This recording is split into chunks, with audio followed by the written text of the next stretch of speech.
चलो फतेह महल देखने चलें। एक खंडहर जो इतिहास की सांसें लेता है और आज गवाह बना जागते हुए शहर का। आदाब मुस्लिम ऑफ गुजरात ये यूट्यूब चैनल पर आप सभी का स्वागत है। अहमदाबाद की गलियों में बसा फतेहवाई इलाका आम लोगों की नज़र में एक सामान्य रिहायशी क्षेत्र है, लेकिन क्या आप जानते हैं कि इसी इलाके की गहराई में छिपा है एक शानदार लेकिन अनदेखा महल, जिसे आज हम फतेह महल या फतेहबाग पैलेस के नाम से जानते हैं। फतेह महल कोई मामूली इमारत नहीं, ये वो गवाह है जिसने गुजरात के इतिहास को अपनी आंखों से देखा है। मगर अफसोस कि न तो फतेहवाई के लोगों को और न ही जूहापुरा के निवासियों को इसकी पूरी कहानी पता है। आज की सुबह विरासत से मुलाकात। आज रविवार 20 जुलाई को सुबह 9 बजे फतेहबाग पैलेस की वीरान दीवारें फिर से जिंदगी से गुलजार हो उठीं। लोगों ने इस हेरिटेज वॉक में भाग लिया। हर उम्र के लोग, छात्र, बुजुर्ग, महिलाएं, इतिहास प्रेमी सभी इस खंडहर में छिपे इतिहास को जानने और महसूस करने पहुंचे। कैमरों की क्लिक, इतिहासकारों की बातें और पुरानी दीवारों से निकलती कहानियों ने सबका मन मोह लिया। इतिहास की परतों में छिपा फतेह महल। फतेह महल का निर्माण उस समय हुआ था जब अहमदाबाद और गुजरात पर फतेह जीत हासिल की गई थी। नाम में ही फतेह बसी है, ये महल उस गौरवशाली क्षण का प्रतीक है। माना जाता है कि यह महल एक शक्तिशाली राजा या सेनापति ने गुजरात विजय की खुशी में बनवाया था। मगर वक्त की मार, प्रशासन की उपेक्षा और विकास की दौड़ में यह ऐतिहासिक धरोहर धीरे धीरे खंडहर बन चुकी है। रास्ता गांव जैसा, मगर मंजिल विरासत से भरपूर। ये महल शहर के बीचों बीच होते हुए भी इतना उपेक्षित है कि वहां जाने का रास्ता किसी गांव की पगडंडी जैसा लगता है। लेकिन जैसे ही आप वहां पहुंचते हैं, एक खामोश दीवारों वाली इमारत आपका स्वागत करती है। यह इमारत आपसे बात नहीं करती, मगर सुनना जानने वालों को बहुत कुछ सिखा देती है। 13 जुलाई को हुए नुकसान ने सबको झकझोरा। हाल ही में 13 जुलाई को इस विरासत को कुछ नुकसान पहुंचा। दीवारें दिरकी, छत के हिस्से गिरे और खिड़कियों को क्षति पहुंची। लेकिन आज की हेरिटेज वॉक ने यह साबित कर दिया कि अब ये धरोहर अकेली नहीं है। आज की हेरिटेज वॉक में शामिल हुए ये प्रमुख चेहरे: स्मॉल डायमंड हसीब शेख, अहमदाबाद के मशहूर heritage guide. Small diamond Bhavna Ben, Sanjhi Virasat, Sansi Virasat. Small diamond Asif Sheikh व Munir Mansuri, heritage, history for harmony. Small diamond Umar Kapadia, heritage guide. Small diamond Mohsin Ali Warsi, प्रसिद्ध यूट्यूबर और विरासत प्रेमी। इन सब ने मिलकर न सिर्फ इतिहास सुनाया, बल्कि लोगों में चेतना भी जगाई कि हमारी विरासत को बचाना हमारी ही जिम्मेदारी है। फतेहबाग आज बोला, मैं अकेला नहीं हूँ। आज की भीड़ ने साबित कर दिया कि अहमदाबाद सिर्फ मॉल और मेट्रो का शहर नहीं है, यह एक इतिहासप्रिय शहर है। बच्चों ने सवाल पूछे, बुजुर्गों ने यादें ताज़ा की और युवाओं ने सेल्फी नहीं, संवेदना ली इस धरोहर से। लोगों ने एक स्वर में कहा, फतेहबाग को बचाना है। अब आप भी जुड़िए इस मुहिम से। अगर आपने आज की वॉक मिस कर दी, तो अगली बार के लिए तैयार रहिए। अगर आप लिख सकते हैं, पोस्ट कर सकते हैं, तो लिखिए फतेहबाग हमारा है। और अगर आप बस आकर देख सकते हैं, तो आइए एक नज़र इतिहास पर डालिए। स्थान: फतेहबाग पैलेस, फतेहवाई, अहमदाबाद। तारीख: आज 20 जुलाई 2025 रविवार। 9 लोक समय सुबह 9 बजे से 11 बजे तक। खामोश दीवारें आज बोल उठीं और उन्होंने हमें भी जगा दिया। ना ही कोई हिल है कि जिसके अंदर ऊपर तालाब हो जिसके वाटर प्रेशर से ये पानी यहाँ है। तो पानी हाथों से भरकर ऊपर भरा जाता था, इस्तेमाल किया जाता था और वेस्ट वाटर ही आता था नीचे, जो पाइपलाइन सिस्टम है इसके अंदर। तो हमाम यानी के बाथरूम, बावर्ची खाना यानी किचन। मगर इसकी सबसे अहमियत की जगह इसकी बुर्ज। बुर्जी का एक जनरल मीनिंग है हाई एंड टावर। उसका एक ये सेंट्रल एशियन, पर्शियन और अरेबिक में भी इस्तेमाल होता है। बुर्ज यानी अ room on the tower which commands a wonderful view on all the side. यहाँ 3 खिड़की की एक बुर्जी है। यह बुर्जी का इस्तेमाल बैठने के लिए और हवा के लिए किया जाता था। Very visible. इसका बड़ा अच्छा टेपर्ड टर्किश डोम है ऊपर, और खिड़की से नदी का खूबसूरत नजारा दिखाई देता और बैठ के वो इसका नजारा लिया कर। खैर बहुत मुख्तसर वक्त तक अब्दुल रहीम खान का ये महल रहा, फिर वो चले गए, दूसरे गवर्नर आए होंगे उनकी जगह पे, मुगल जो मुगलों ने अपॉइंट किए होंगे। 1707 तक तो गुजरात पूरी तरह मुगलों के हाथ में था। औरंगजेब ने जो आखिरी मुगल सल्तनत है, औरंगजेब रहमतुल्लाह, छठे मुगल बादशाह।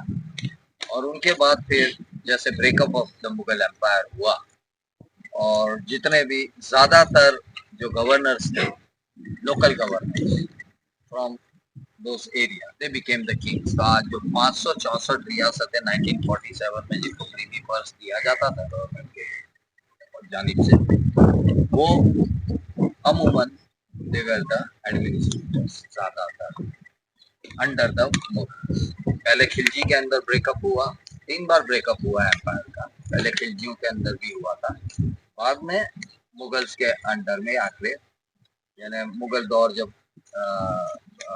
1527 से लेकर 1707 तक, 1527 से लेकर 1707 तक ये मुगल दौर था, जिसमें central, east, west, north India, Kabul तक, यहाँ बर्मा तक सब था। साउथ के कुछ एरियाज थे जो मुगल सल्तनत के रॉयल्टी देते थे, लेकिन अंदर नहीं। खैर, अब्दुल रहीम खान खानान का ये महल, अब्दुल रहीम खान खानान की सलाहियतों के बारे में बात करें तो ना सिर्फ एक एबल एडमिनिस्ट्रेटर, एक अच्छे जनरल, एक अच्छे गवर्नर थे, लेकिन सबसे ज्यादा वो माने गए एज अ पोएट। हालांकि ताल्लुक ईरान से रखते थे, बाप दादा आबा अजदाद जो थे वो ईरान से थे, लेकिन बड़ी अच्छे लोग थे। आगे देखिए कंटेम्पररी, और ये रहीम के जो आज भी बना रहते हैं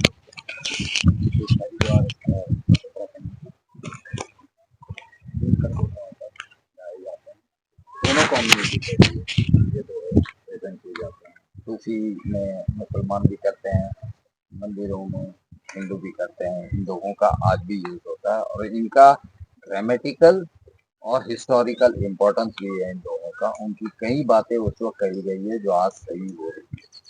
सही वॉज बेटर नोन एज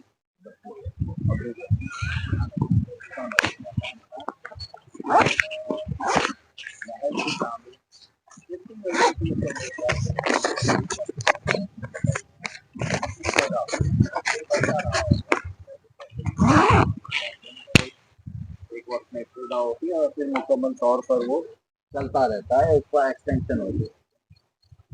अब मसला हमारा ये है कि हमारा आर्किटेक्चर जो हम ये पीछे देख रहे हैं, ये गुजरात सोलंकी आर्किटेक्चर भी कहा जाता है, इंडो सैरासैनिक आर्किटेक्चर भी कहा जाता है, इसको इंडो इस्लामिक भी कई जगह टर्म यूज किया गया है ये आर्किटेक्चर के लिए। मगर प्री मुगल्स हमारे यहाँ सिर्फ सैंडस्टोन में काम हुआ करता था गुजरात। आप देखिए पुरानी मस्जिदें, पत्थर वाली मस्जिदें कही जाती हैं हमारे यहाँ, जैन मंदिर पुराने हिंदू टेम्पल्स सारे सैंडस्टोन के। इसी तरह जब इस्लामिक रूल आया तो उन्होंने ये बात एडेप्ट की यहाँ के पुराने, मगर ये सीधा सिग्नल है कि ये मुगल आर्किटेक्चर है। इसके अंदर कई अच्छे खूबसूरत मोटिव्स थे। एक मोटिव आप बड़ा खूबसूरत देखोगे वहां, 2 तोतों का और कमल के फूल। कमल के फूल की इम्पोर्टेंस हिंदुइज्म में एक स्पिरिचुअल इम्पोर्टेंस है, जो मुसलमानों ने अडेप्ट की एज ए डिजाइन। तो आप ये कमल का फूल आपको हर जगह दिखेगा, एंट्रेंस पर ऊपर 2 तरफ। आप जामा मस्जिद में भी जाइए, आपको दोनों तरफ कमल का फूल दिखेगा। आप दिल्ली जामा मस्जिद में भी जाइए, वहां भी दिखेगा आपको। आप Malwa architecture, Malwa Islamic architecture देखिए मध्य प्रदेश, वहां भी आप राजस्थान तो सदर्न राजस्थान अपने आप में गुजराती है, तो इसका और गुजरात का आर्किटेक्चर, सोलंकी आर्किटेक्चर है, वो सेम आता है। तो अब्दुल रहीम खान खानान अपने लोगों के लिए मशहूर हैं।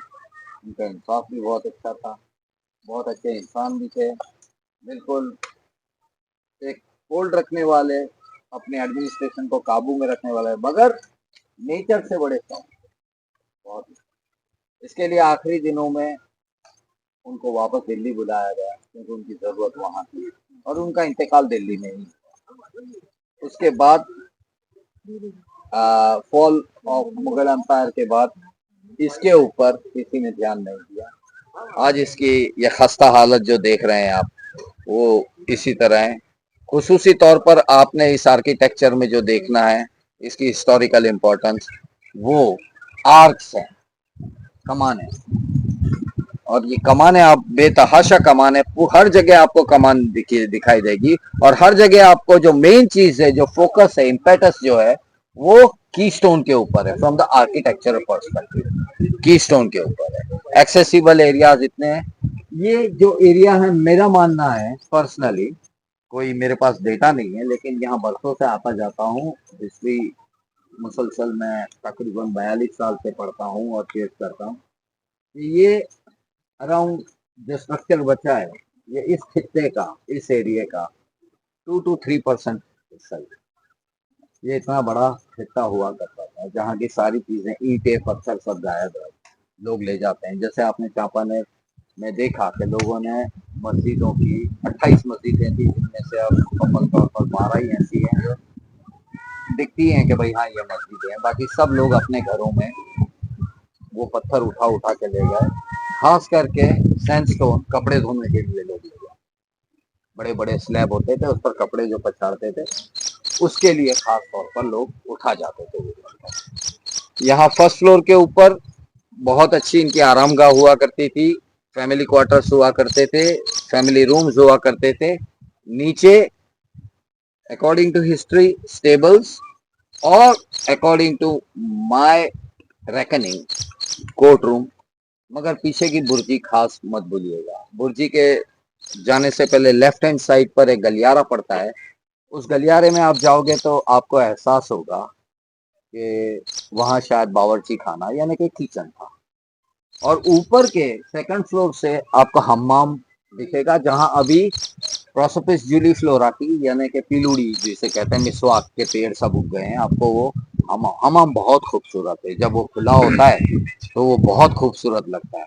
शायद उसमें गर्म पानी डाला जाता था, क्योंकि गर्म पानी और ठंडे पानी का एक मिक्सचर होता था। दोनों तरफ आदमी खड़े रहते थे, जो नौकर होते थे, सर्वेंट्स होते थे, और एक तरफ से गर्म पानी डालते थे, दूसरी तरफ से ठंडा पानी डालते थे। फिर अंदर बैठे हुए उस गवर्नर या सुल्तान या जो भी उस दौर में होता, वो कहता था कि आप थोड़ा गर्म ऐड करो, थोड़ा।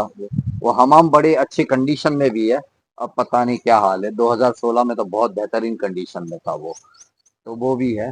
बीम पिलर्स के बेस आप देख पाओगे, पिलर्स सारे गायब हो गए, क्योंकि इसके ऊपर की मंजिल गायब है पूरी। यहाँ से सर्कुलर स्टेयरकेस था, और एक स्टेयरकेस यहाँ से भी निकलता था जो ऐसे जाता था, ऐसे उतर के ये तीसरी मंजिल से उतरता था और उस तरफ जाता था। ये ग्राउंड फ्लोर, यानी यहाँ का ग्राउंड फ्लोर से ये ऊपर प्राइवेट क्वार्टर्स में जाता है। राइट? किसी को सवाल इसके मुतालिक? मुझे एक है, जैसे कि ये मोटिव जो होता था, जो कि जैन जो हमारे वर्कर्स होते थे, आर्टिसन होते थे, वो करते थे। बट यूजली क्या होता था कि देयर इज नो आईज और लाइट फेसेस। तो यहाँ पे जैसे 2 पैरेट है, तो वो कैसे आए थे? मतलब did एक्सपेक्टेड दैट? हाँ, देखो पैरट्स की आंखें नहीं है। हाँ, अच्छा, आंखें नहीं है। आंखें नहीं है, दे डोंट हैव आईज। तो दे ये पार्ट एक्सेसिबल ही नहीं है। जब हम यहाँ पे पीछे से जंप करके ऊपर गए थे और सिर्फ ऊपर का पार्ट ही एक्सेसिबल था। तो जितना एक्सेस होगा will able to document it, और जो भी जाएगा रिपोर्ट में वो documented part and the evidence of compound wall yes hold करके रखना पड़ेगा। अभी तो महल के बारे में, इस पर्टिकुलर महल के बारे में बहुत कम है किताब। कैसा होगा वो इमेजिन करना थोड़ा सा टफ नहीं। वो तो इनको है ना, सेट वाले को जिस तरह से डिजाइन इनको पता है मुगल आर्किटेक्चर कैसा था, और ये भी 2-3 फेज में बना है।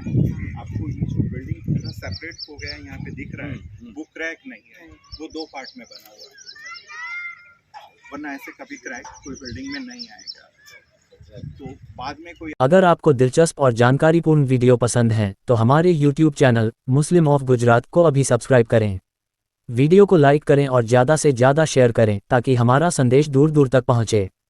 आपका सपोर्ट हमारे लिए बहुत मायने रखता है। शुक्रिया।